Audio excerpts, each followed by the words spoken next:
I'm not going to say I feel sorry for the people who are off seeing The Irishman, but I think we're very, very lucky.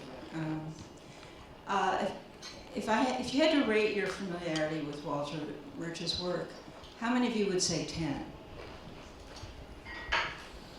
Okay. And how many of you saw Coup 53? Okay. I think we're in very good shape. First of all, you wrote and co-directed, or I have this all written down in what is now illegible scrawl, but let's just start with Coup 53.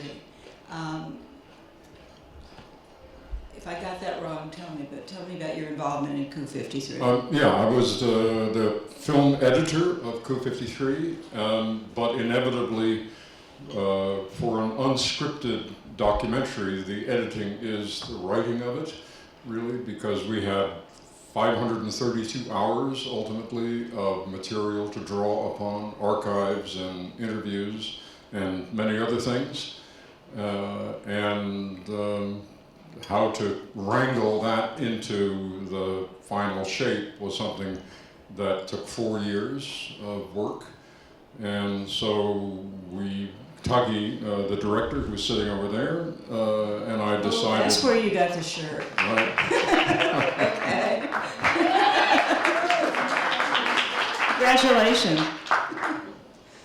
Decided that we would give me a co-writing credit. But I think that generally would apply to almost every editor of a documentary film. Do you have a long-standing interest in the overthrow of Mossadegh? I'm going to mispronounce a lot of names, so just brace yourself. I had edited Sam Mendes's film Jarhead in 2005, and that was about the first Gulf War in 1991.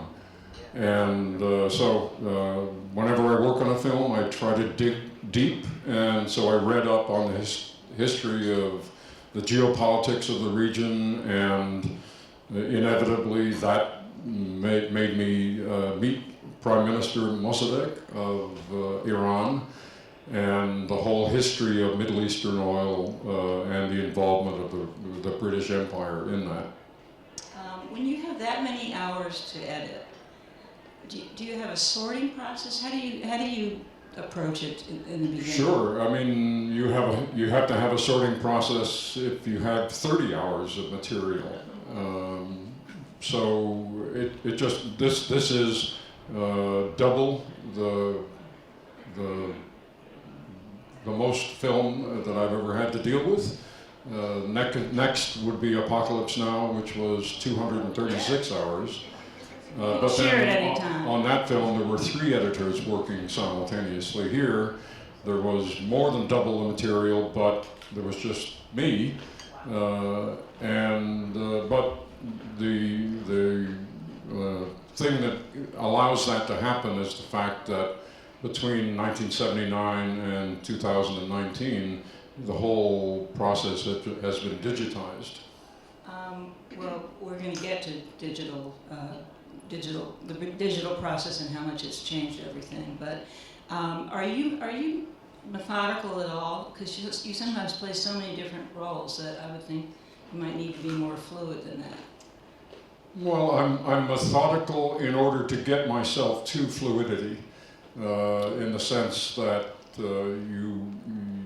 if the more you study the landscape, the better you have an idea of the map of the landscape, the easier it is to get lost because you can find your way out again.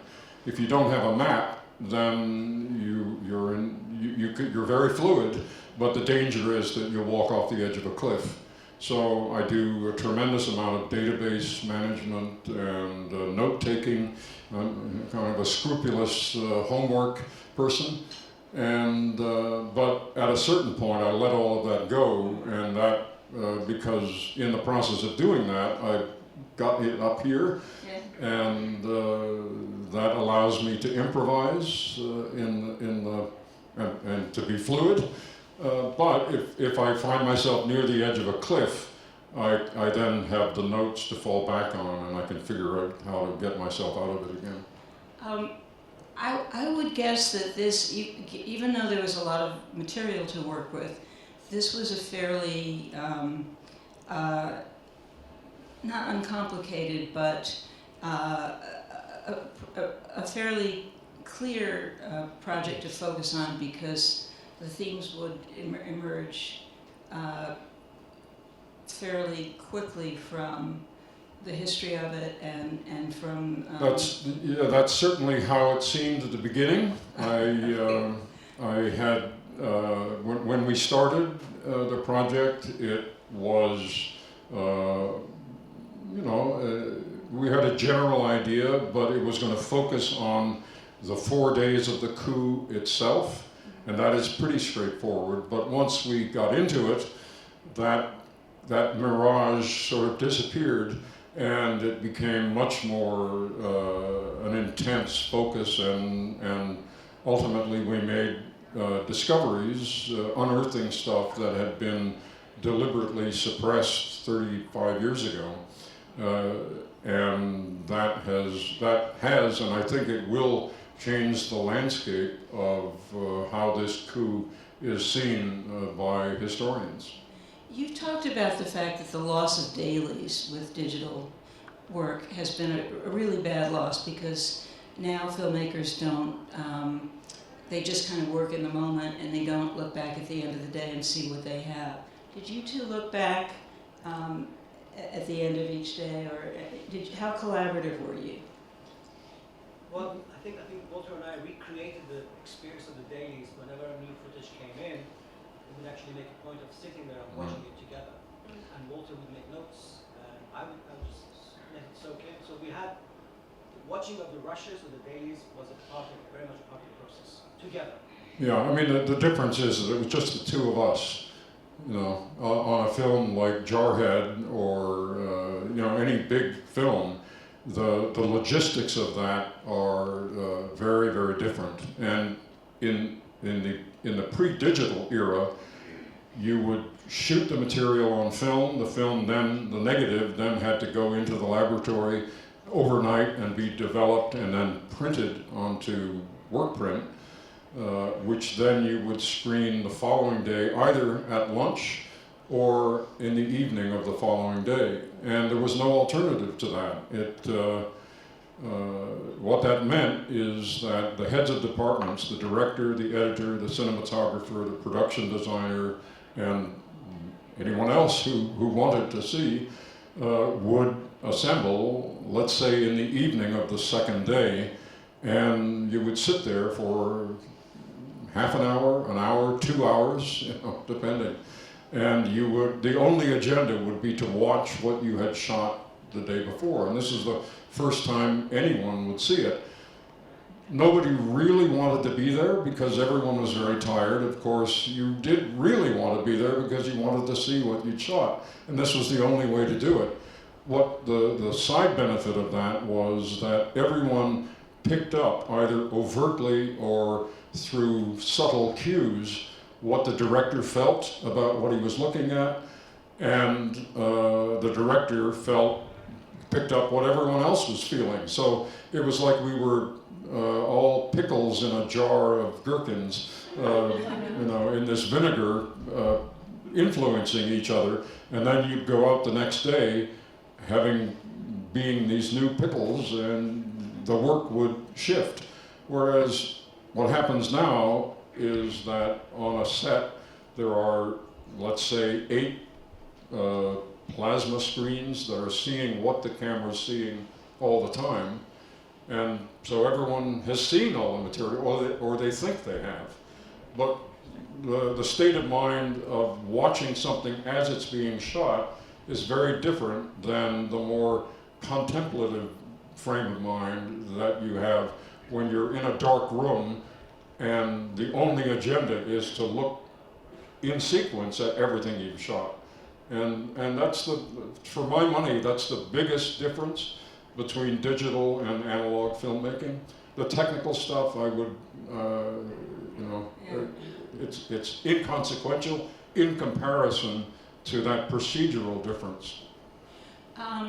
Let's go back to the legendary days when you, and we're now going to get into some really good mispronunciations, because these are things that everybody's read about, but sometimes you don't necessarily mention them in conversation. So when you first started working with George Lucas and Francis Coppola, and when you made THX 1138, and then went on to do Apocalypse Now, you were doing some of everything. You were all over the place and inventing things. And the last time you worked with Coppola, there were 16 editors on the movie he made in Tetra, is it called? The movie, the 2009 movie. Why did you need 16 editors by then? I don't know what you mean. Well, there are 16 people credited as doing various editing functions. I think you're getting something wrong. There was one editor on that film, which was me. I had assistants, and there were various people involved in post-production, but no, there was just maybe one. They're all post-production. Yeah. You're credited as re-recordist. Well, that's the sound. Oh, I'm sorry. Yeah, I mixed the film and also edited the film. Okay. Well, I'm assuming that we have some filmmakers in the room, and what would you tell them about trying to somehow or other retrieve or recreate that kind of moment, the moment in which you started, when it was open season and you could do anything, and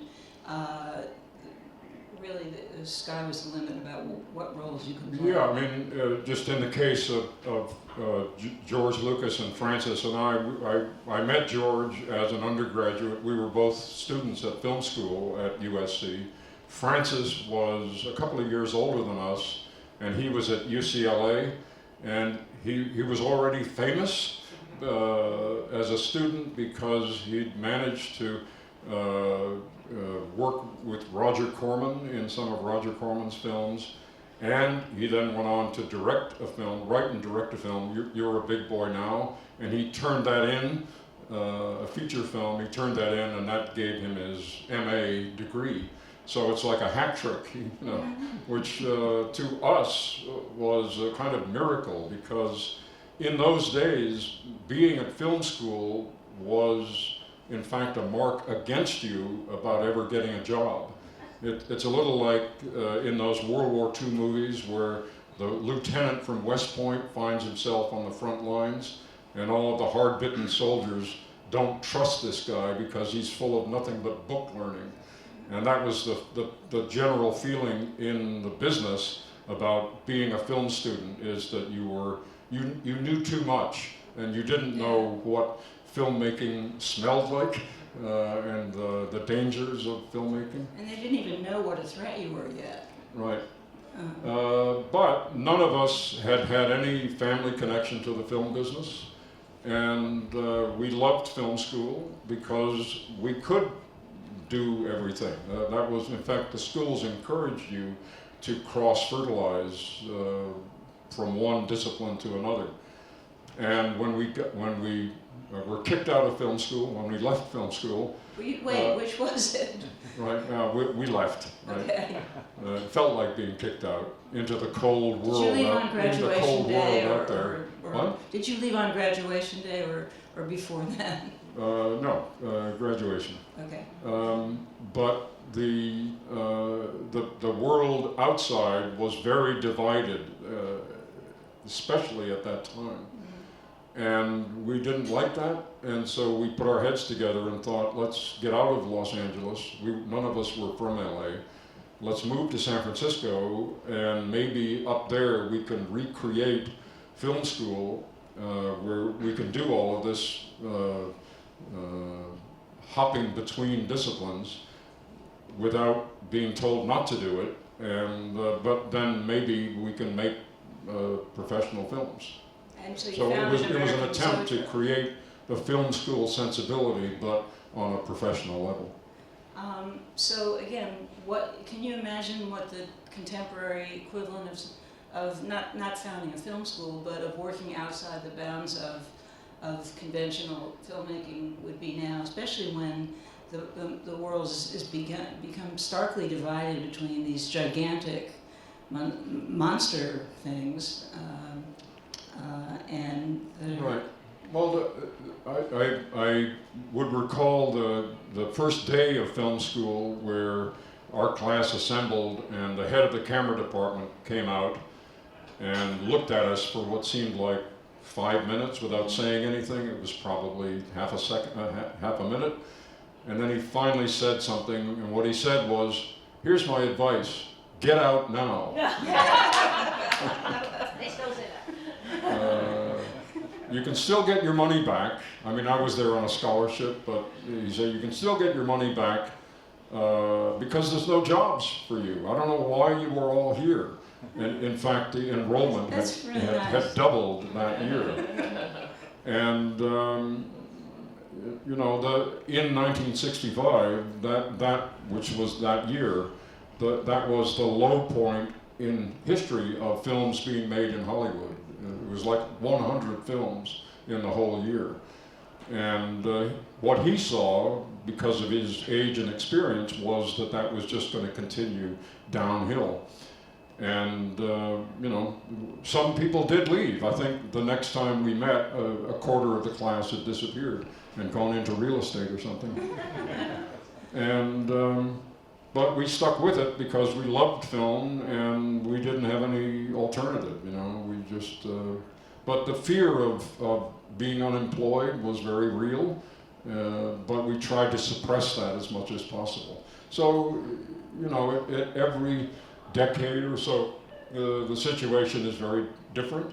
Right now, the opportunities to make a film and to get that film out there and seen by people is unimaginable to me of 50 years ago, because of you know, in fact, you can make a film with your iPhone and you can edit it on the iPhone and you can post it on YouTube, and you can do that all in a couple of hours if you wanted to. Whereas that, I mean, the moviola, which is what we used to edit with, forgetting cameras, which were unimaginably expensive, the moviola in today's dollars would cost $36,000, and 10 minutes of film, a roll of film, would cost $100. So imagine that, you know, today. So we were very constrained by the economics of it, which have completely gone today. The flip side of that, though, is that everyone can do it. And so you have more competition. And YouTube is flooded every day. Vimeo and YouTube are flooded with stuff. So it's harder to get it's easier to make your stuff and post it, but it's harder to fight through the crowd to get seen. But you can do it. Do you think that film school, if somebody wants to study your work, do you think they need to go to film school to do it?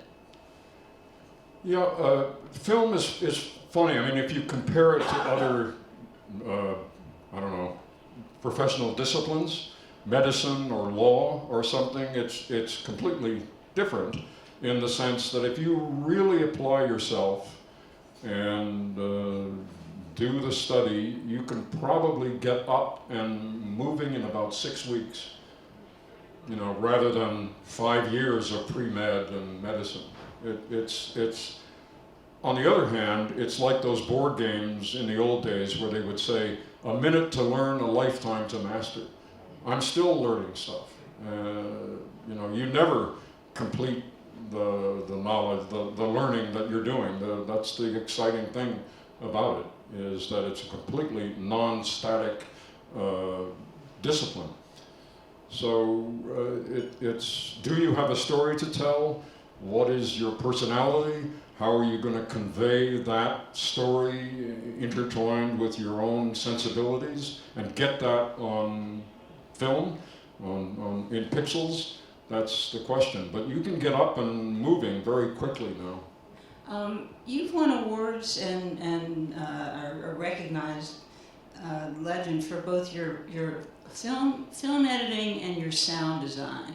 And I wish we could show the beginning of Apocalypse Now, because it's the classic example of those things being fused into this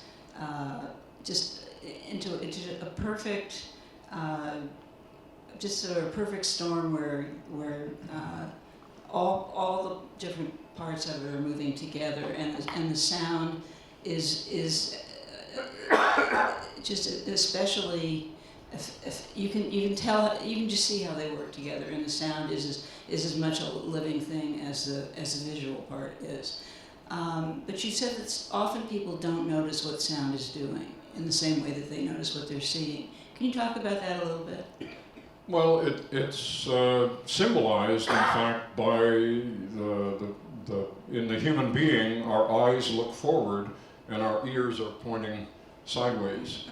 And you can close your eyes, but you can't close your ears. So, on the other hand, 1/3 of the human brain is dedicated in some way to processing visual material, and a 1/10 of that, if that, is dedicated to processing sound. So, the horsepower of the brain is inordinately disposed to visual.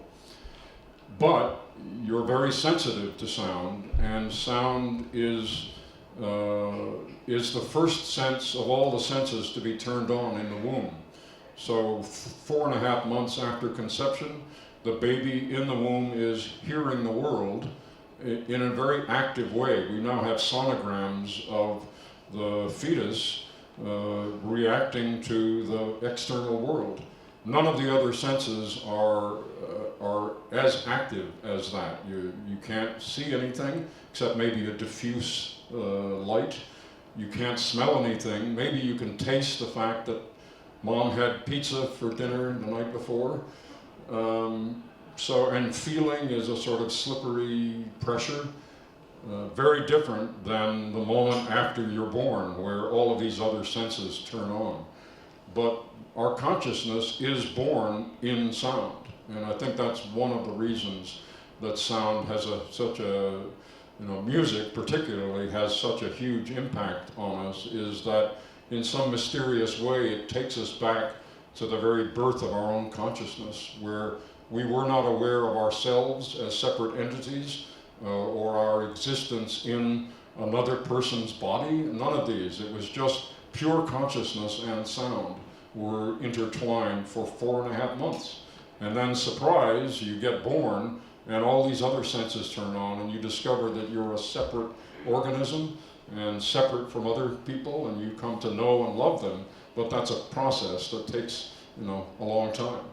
So frequently, the effect that sound has on people as they watch a film is that it comes in, it sneaks in through the side, it influences them, and that influence then in some mysterious way gets reprojected onto the screen as something visual.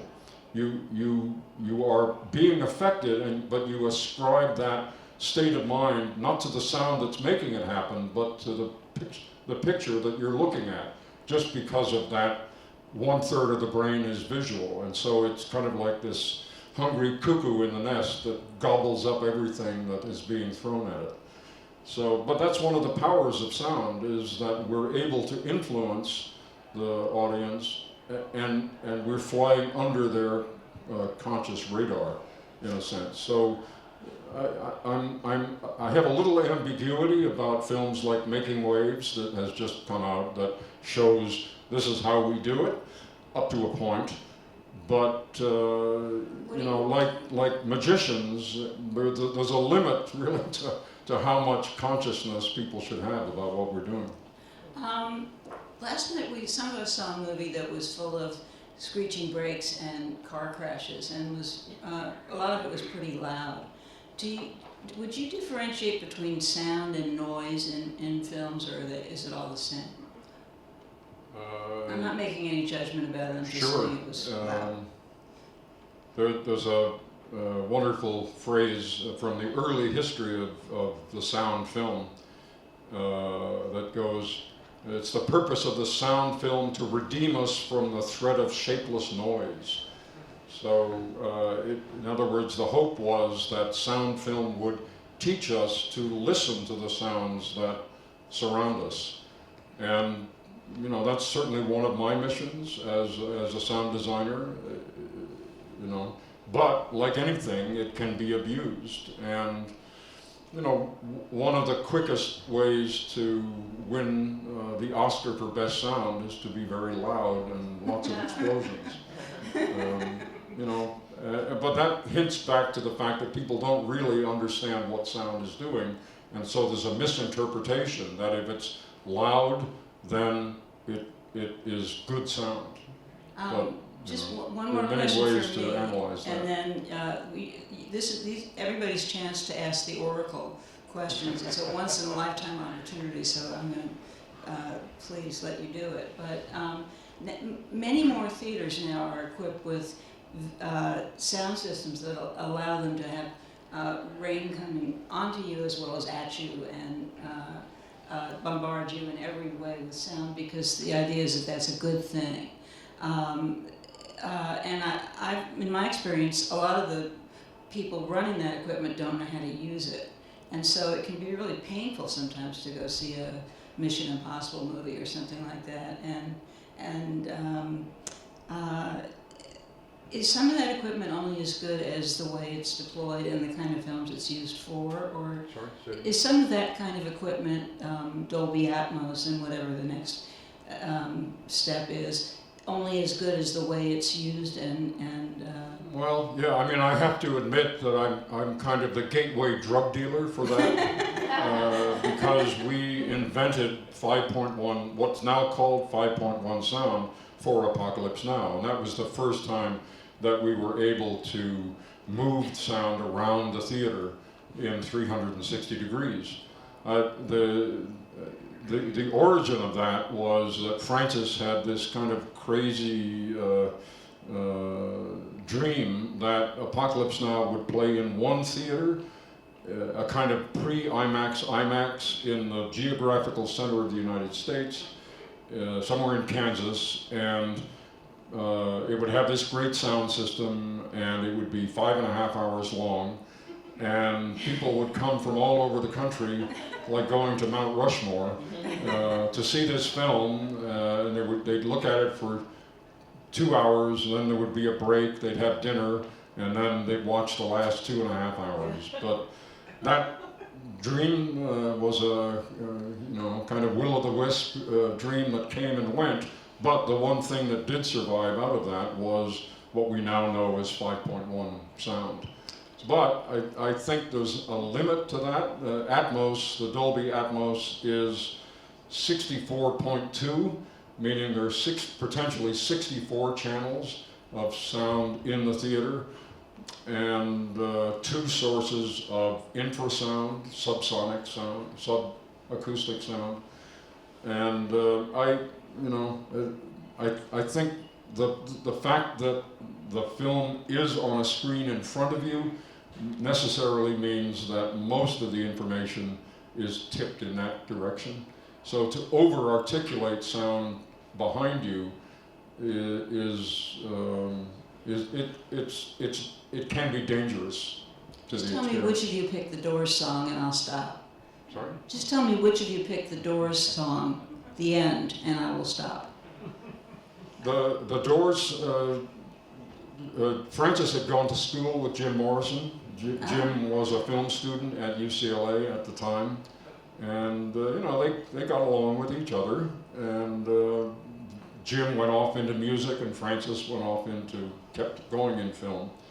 And there was a period where we thought the whole of Apocalypse Now would be nothing but the Doors music. And there was a version which had Doors from beginning to end. The problem very quickly was obvious that there's something about the sensibility of the Doors, Jim Morrison in particular, that no matter what part of the film and no matter what piece of his music we chose, it was like Jim was looking at the screen and describing what was happening on screen. No matter what we did, that was inescapable. And it was just too much. The hammer was hitting the nail on the head all the time. So that we backed away from that, and the only surviving aspect of that was the beginning and the very end. I'm really glad I know that. Okay. All right. Who wants to ask a question? You guys started, so you were asking him. I've heard of an interview with Michael Kahn, who is Steven Spielberg's editor in most of his films, and he was saying he approaches editing from really a gut perspective. In other words, he says, I go what feels right. Do you consider yourself sort of edit from the gut, or do you edit also from a technical, or is there an interplay between your gut instinct of, oh, this feels right, or is it, oh, this cuts with this, and it's more of a kind of technical approach? Would you consider yourself one or the other, or do both emotional and technical kind of aspects play a part in your editing? Because you're amazing at it. Yeah, I mean, I think if you assembled 100 editors and asked them that question, probably 95% would say I edit from the gut. But I think that's just because they don't really know what they're doing. And there are times when I don't know what I'm doing. But it's an easy answer because it's so hard to tell what the real answer is. And everyone kind of understands it. And there is definitely a jazz element to editing. When editing is really working well, things are happening that it's just hard to describe exactly why. If you stopped, Coleman Hawkins in the middle of something and said, well, why did you press that key? There's a reason, but it may not be immediately available to him intellectually why that key was played. But necessarily, editing is also very technically demanding, and you have to be very disciplined about it. And I'll just go back to the answer that I gave earlier, which is I do a lot of prepping, more than some editors do, but that allows me the freedom to get lost, because I know that I can always find my way back. And if you've ever edited a film, you know what that means, that there are times when you go out on a limb editorially and you find you can't get back.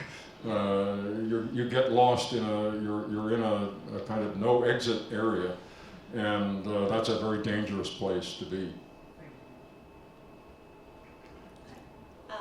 First, I just have to say I love your book so much. It was very influential for Thank me. you. I'm a documentary film editor, and I'm curious, when you edit documentaries versus narrative, how do you approach it differently, and do you find them similar or different? Just wondering if you could talk about that. So what's the difference between narrative fiction and documentary?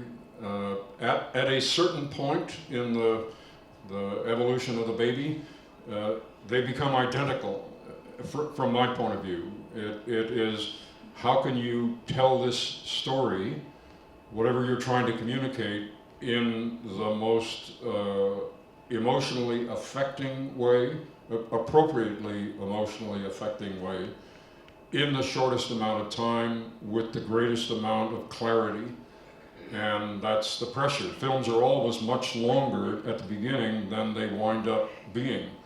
It's sort of the opposite of academic papers, where academic papers have a core and the job is to inflate it to the maximum, whereas film is just the opposite. We always have too much, and we're always trying to find the best way to compress it. But getting to that point, that midway point, let's say, is very different in the sense that with a fiction film, if there's a screenplay, which there almost always would be, that's the guide, and in a certain sense you are a pianist who is interpreting the score in the best way possible. And what characterizes that score is an abundance of interpretation and a paucity of events. Paucity in the sense that the only scenes that you have are the scenes in the screenplay. So if there are 146 scenes in the screenplay, that's what you've got. But for every line of dialogue, you have 40 different performances. Sometimes the differences are subtle, but sometimes they're not. And you might have 6 or 7 different camera positions for that each line of dialogue. And so your job as an editor is to choose carefully how to thread your way through that interpretation to make it be most authentic and resonant. Flipping to documentary, it's just the opposite. You have an abundance of events. On Coup 53, we probably could have constructed 600, 700 scenes out of the material we had. The first timeline that we did when we put the whole film together was 8.5 hours long, out of 532 hours. So you have many scenes, or potential scenes, but when you look at each line of dialogue or each action that you have, you really just have one. Sometimes 2 if you're shooting multiple camera, but relatively you're very constricted. So the question is, how do you choose which scenes to use and in what order? And that's a very difficult process that involved the writing of this story. But then that person only says that line once. How do we present that in the best way, because we have no other option? So do we include it, or do we not include it, or do we make it happen here or there?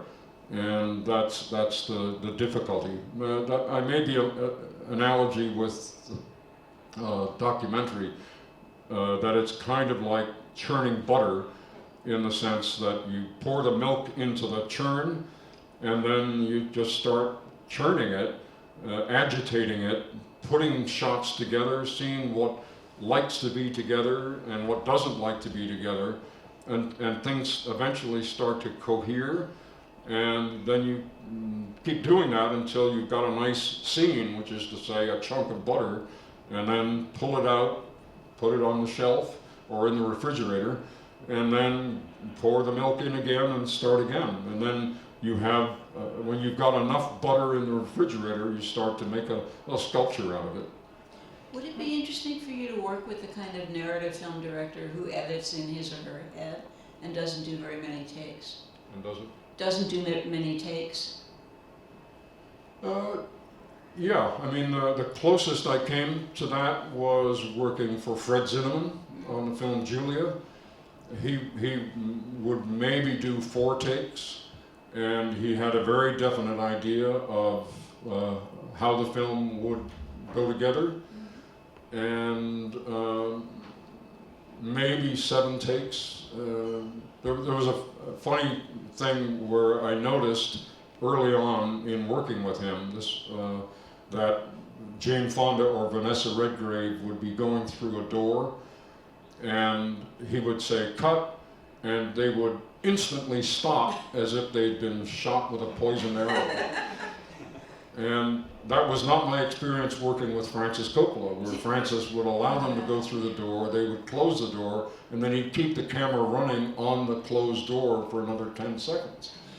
So I finally screwed up my courage, and I went to talk to him in his trailer and said, I'm curious about why don't you let them continue the action? And his eyes got narrower because he was remembering some painful episode from his past.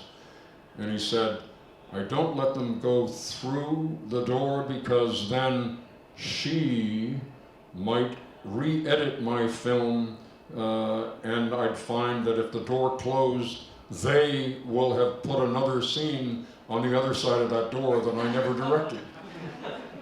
And what he was remembering was his experience as a young man at MGM, where this would happen.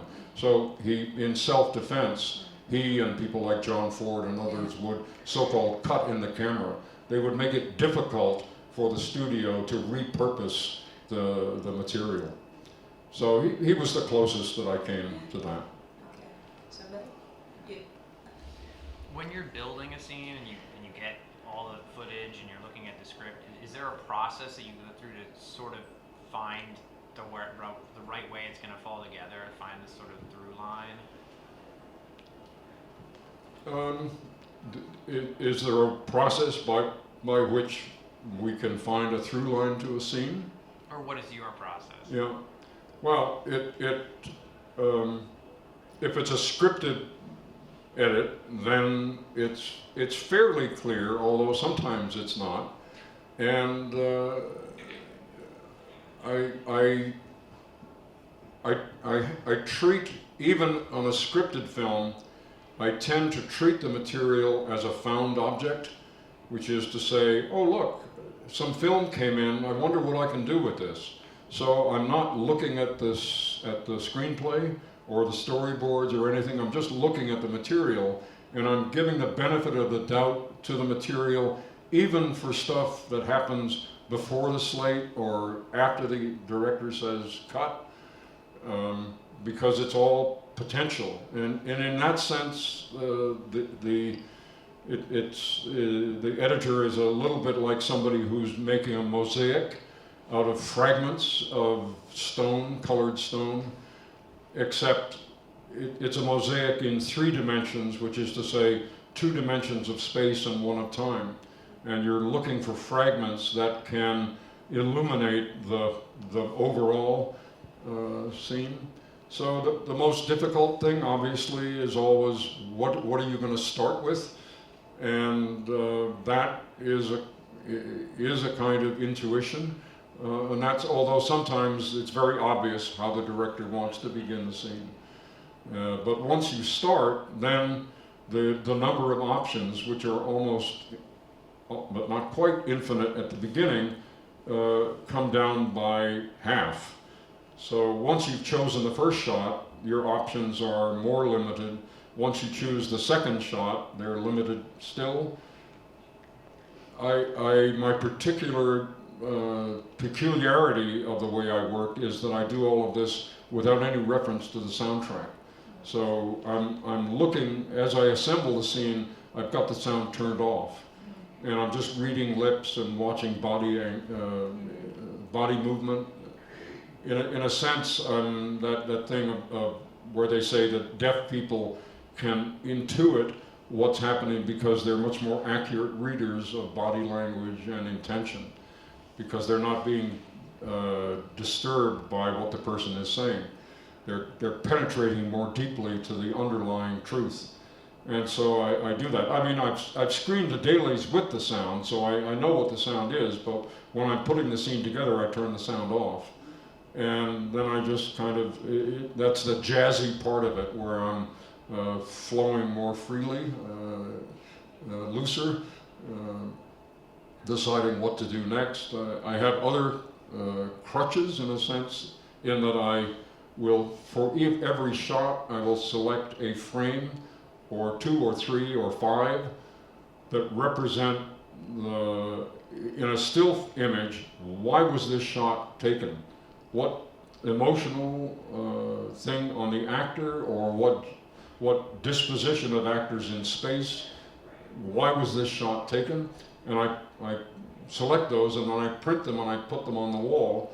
And so when I'm editing a scene, I look at this wall of images, and once I've selected the first shot, then I just look at the wall and I go, oh, that would be great, that shot. What number is that? I see the number of the shot, and then I look at my notes, and the notes will say, great reading of this line at such and such a time code. So then I go there and put that in, and then just repeat the process, rinse and repeat over and over again until the scene is done. And only then do I turn the sound on. And sometimes I'm annoyed with what has happened. Other times I'm delighted that some chance thing with the sound has happened that I never would have chosen if I'd been listening to the sound at the time. So I try to preserve the good chances and then fix what is obviously incorrect. But 80% of the time it's just fine.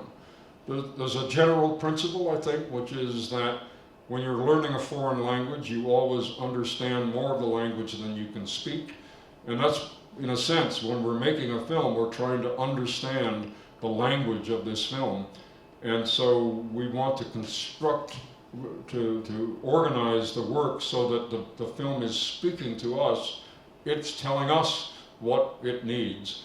And rather than us saying, this, you must do this and this and this. So we try to establish a kind of mysterious dialogue between the material as it's being born and us who are helping it to be born. I have a couple questions actually. The Can you first- talk a little louder? Oh, sure. How do you decide which project? How do you decide which projects you're going to take? What are you working on next? And the third question, which I think everyone would be interested in, is what is your lifestyle like when you're on a film project? When you're editing, what's your lifestyle like? You said you have to be in the editing room for 11 or 12 hours, and that's... Yeah, I would say we would show up on Coup 53, we'd show up at 9:30, and we'd be there until 10:30 at night, so it was a good 12 or 13 hours a day. And it didn't feel like it was long, when you enjoy what you're doing and the company is great and the material is fascinating, it goes by very quickly. I don't look at movies when I'm making a movie. I find it disturbing to watch some other sensibility, even if it's a good film. So I read at night, I can go to the theater, but looking at films is difficult for me. In choosing a project, I have said to myself, I've asked myself that question, and it's boils down to three things. Who are the people you're going to be working with?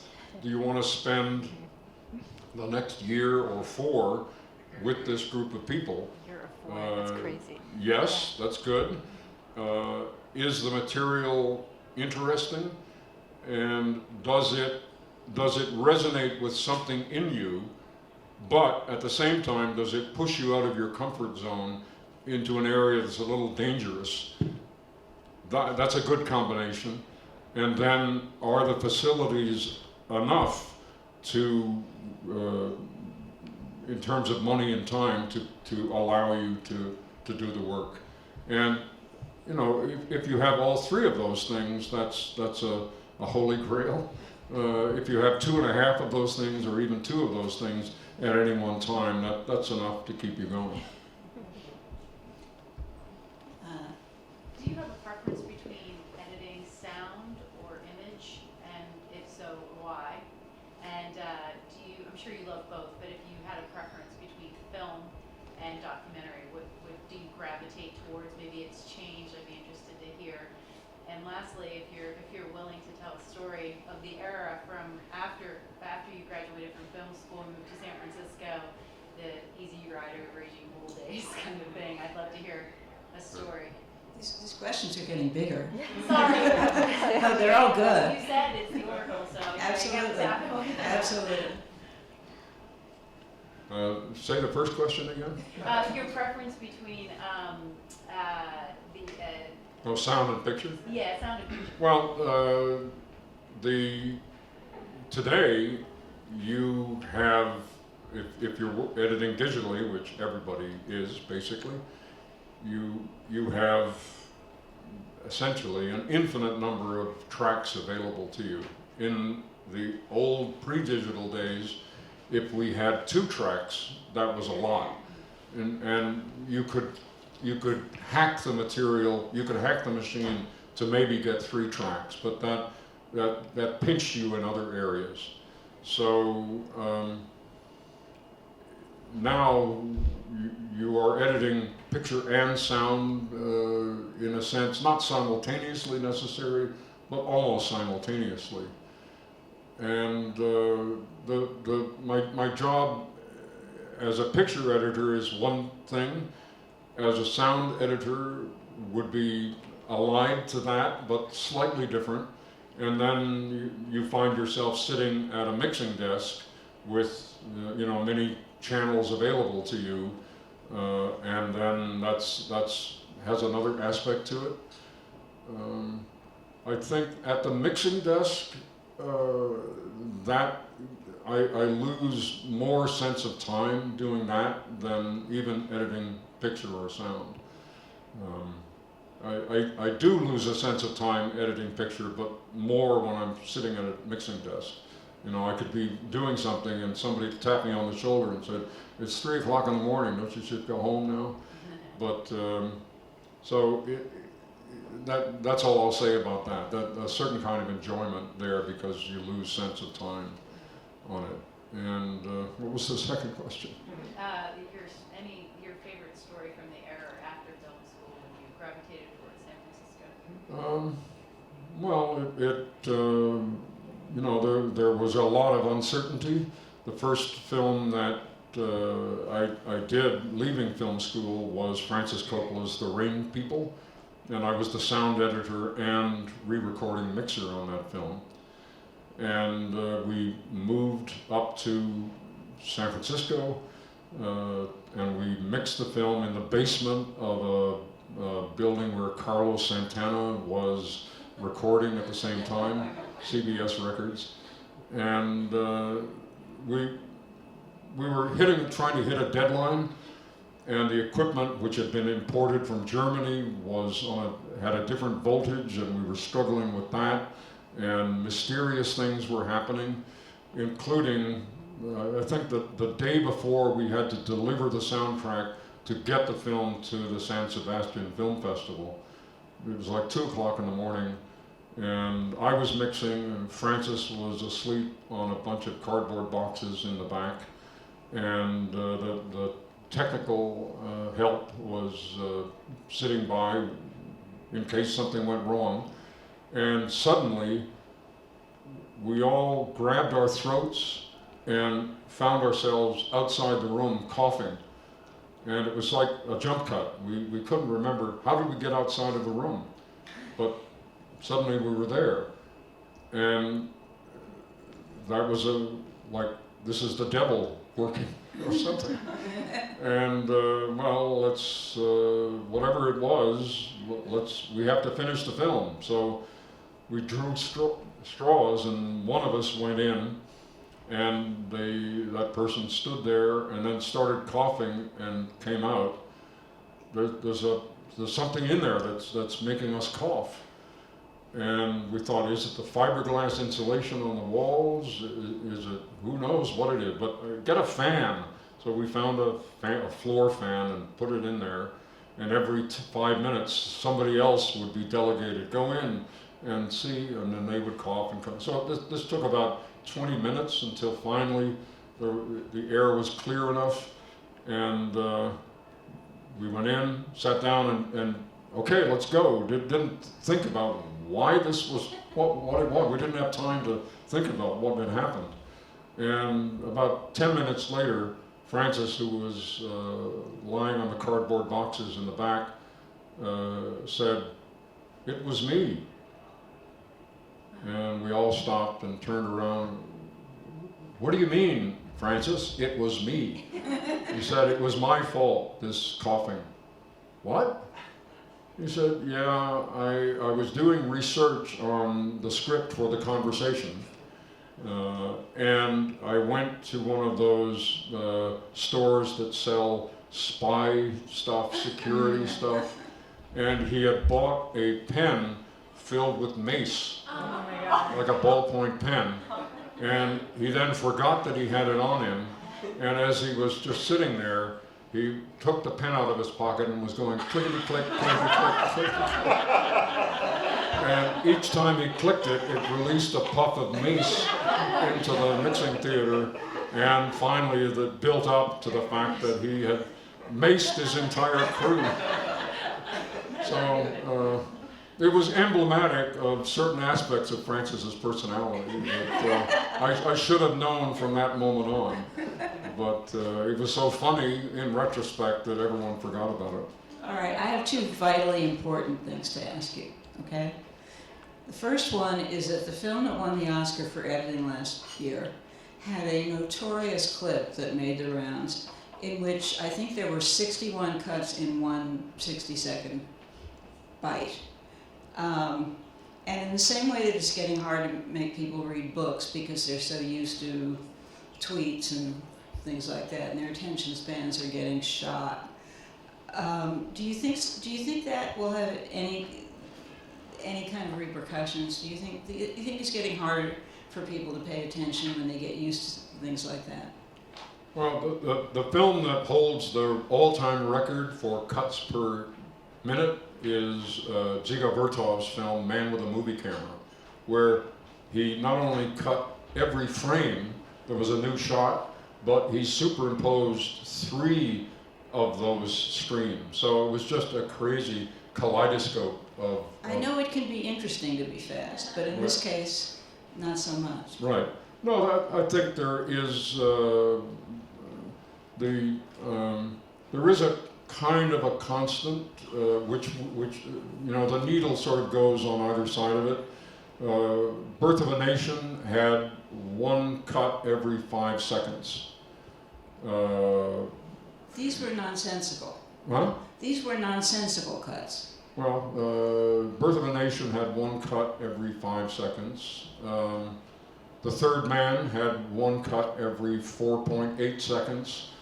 Tetro, Francis's film, had 1 cut every 5.1 seconds. So there's, you know, that's almost 100 years where there's a fairly constant stuff. So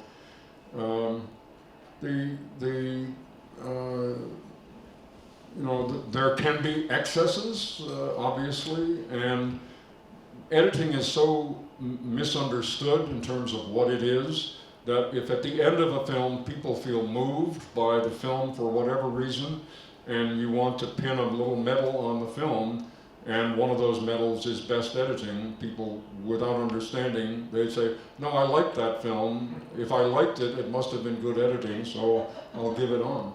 So, you know, if you really wanted to give the best award to an edited film, you would have to stop, you would have to look at all of the dailies that were shot for that film, and you would have to look at all of the different versions of that film until the final version to even begin to answer the question, was it good editing? I have a feeling you didn't see this. You know, by the other hand, Lawrence of Arabia, it's a wonderful film. Ann Coates won the Oscar for Best Editing, but she won it because she erased the dissolved lines on the famous transition from the match to the sun. I know. I just found that out. Bob Harris, who does restorations, showed me Ann Coates' shooting script, and I could see where she changed that. Right. That's astounding. And people remembered that. Wow. You know, it was like, wow.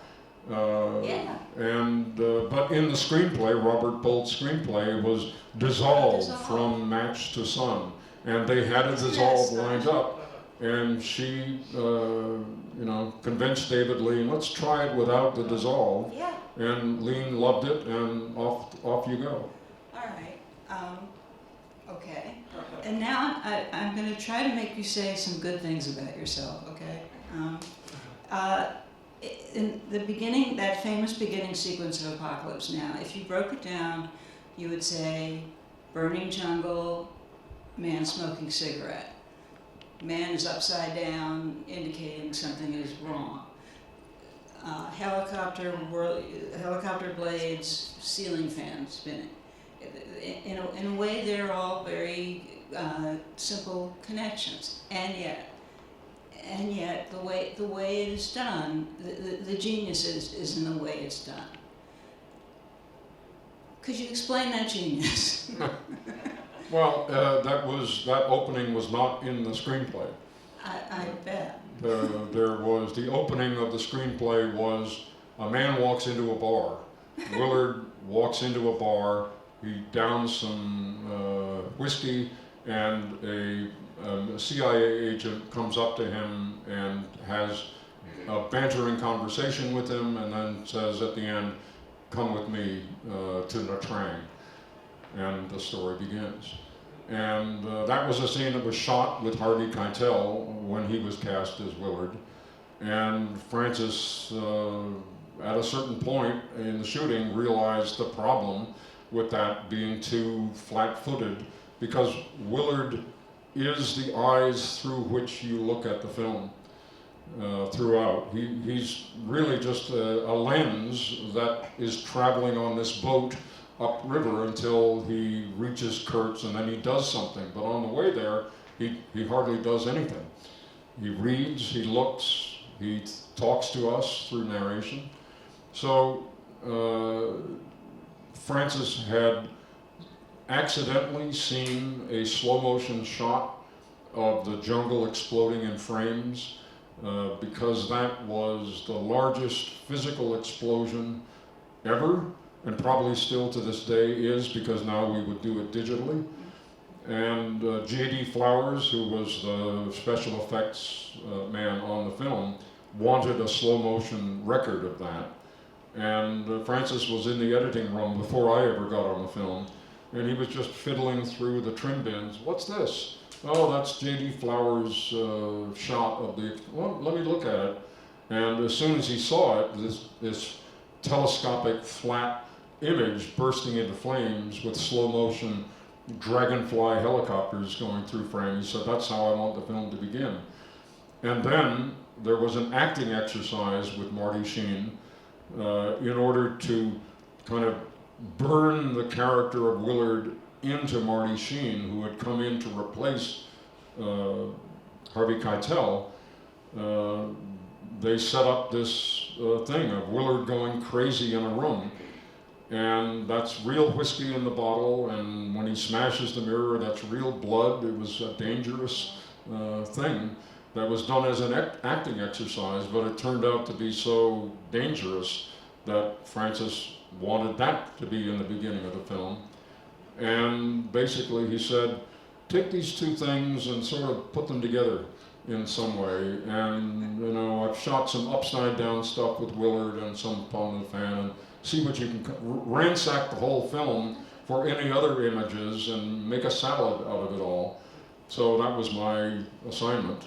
And the only other thing to go along with that was that I had just finished Fred Zinnemann's film, Julia, and I came onto the film. There were two other editors on the film at the time, Richie Marks and Jerry Greenberg, and another gentleman named Dennis Jacob. Sadly, all of those people are now dead. So there was a lunch in which Francis was bringing me onto the project as an editor, and he said to all of us, I want the film to begin at normally, whatever that means, and get crazier the later on it goes. And there's a principle involved in Apocalypse Now, which is that the longer you work on the film, the crazier you get. He said, I'm the craziest person at this table, other than Dennis Jacob, who has always been crazy. And then there's Richie Marks, he's crazy, and then Jerry, who's a slightly less crazy, but Walter is the least crazy because he hasn't even started yet. So I want Walter to edit the beginning of the film, and then Jerry edit the middle, and Richie edit the end. And that was our marching orders. But arguably the beginning is kind of the craziest part of the whole film. But it was, you know, that was my assignment, and I tried to do the best job that I could. Again, to subjectivize, to make the audience understand that you and Willard are going to be a couple. The audience and Willard are going to travel through this film together. So will you acknowledge that you basically turned Jingle Bells into a symphony? I don't know. Okay. Thank you so much. What an incredible honor to have you. Thank you.